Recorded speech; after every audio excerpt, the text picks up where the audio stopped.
যেমন শান্তরস, দাস্যরস, সখ্যরস, বাৎসল্যরস ও মাধুর্য রস। 1 নম্বর শান্তরস।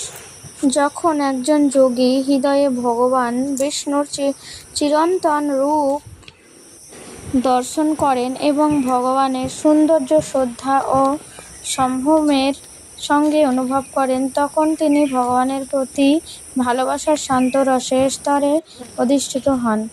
ভক্তিযোগের বিজ্ঞান ভগবানকে প্রত্যক্ষ রূপে ভালোবাসার 5টি রস বা স্বাদের বিশ্লেষণ করে থাকেন। 2 নম্বর দাস্যরস। দ্বারকাবাসী ভক্তগণ সকলেই কৃষ্ণ সেবায় যুক্ত।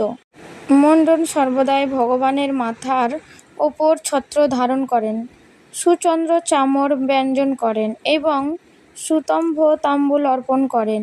তারা সকলেই মহান ভক্ত এবং সর্বদাই ভগবানের প্রেমময়ী সেবায় যুক্ত। 3 নম্বর সখ্যরস। ভগবান শ্রীকৃষ্ণের সখারা অবিলম্বে উপস্থিত হয়ে বিভিন্ন উপায়ে তার ক্লান্তি উপশম করার চেষ্টা করেন। ভগবান শ্রীকৃষ্ণের ঐশী শক্তি যোগমায়ায় তার অন্তরঙ্গ ভক্তদেরকে ভুলিয়ে দেন যে তিনি প্রকৃতপক্ষে ভগবান, যাতে তারা সখ্যরসের ওপর আধারিত তার প্রতি প্রকৃত ভালোবাসার রস উপলব্ধি করতে পারেন। আর 2টো বাকি থাকলেও সেটা পরে তোমাদের সঙ্গে শেয়ার করব। আর ভিডিওটা তোমাদের কেমন লাগলো অবশ্যই বলবে, আর অপরাধ ক্ষমা করবে। হরে কৃষ্ণ।